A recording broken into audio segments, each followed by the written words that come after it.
Hey, this is Jamie from Capsule Computers, and today we are reviewing LA Cops for Modern Dream and Team 17. The game is a top-down shooter that looks to mix fast-paced twist shooting and tactical gameplay in a 1970s cop show theme. LA Cops is available on Mac and Windows through Steam and on Xbox One. Modern Dream managed to nail the 1970s cop show vibe spot on. The rock soundtrack is enjoyable to listen to. It definitely sounds like you would hear it on an oldies radio station. The soundtrack needs to be expanded as the same song really wears on the nerves after you retry the same level for like the 10th time. The minimalistic art style that focuses on the cop show facial hair and a color scheme that mixes warm 1970s earth tones with the more vibrant colors inspired by LA brings up some serious nostalgia for old shows like Chips and Starsky and Hutch.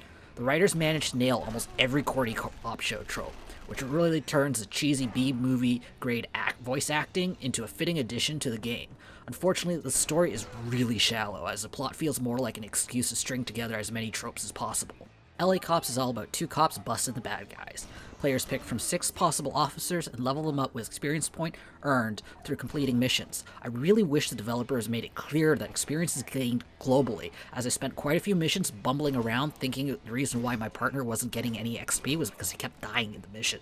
The game is really trying to mix a fast-paced shooter with some tactical gameplay that requires measured, thoughtful choices. Players are forced to plan their moves because enemies can kill a character with one good shot, and because the game is designed to force both characters to work together.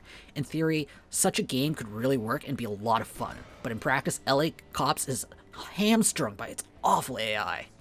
The enemy AI is really unpredictable. I found the line of sight and hearing range of enemies to vary wildly. In my experience, 2 gunfights in roughly the same area with the same weapons and the same rough enemy positions can cause either half the enemies on the map to charge in to investigate, or absolutely nothing would happen. Even worse is the partner AI. Not only is my loyal backup equally unpredictable, the backup is completely incompetent.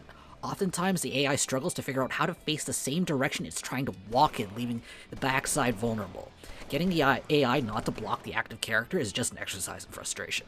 Unlike the twitchy enemy AI that seems to stop running and shoot in the same instant, the partner AI prefers to slowly move into place, think for a second or two about what it wants to do, and then fire. Considering the game emphasizes coordinated actions and twitchy shooting as one of its main tactics, the terrible AI is unforgivable. I can't recommend LA Cops to anyone but the most hardcore top-down shooter fan.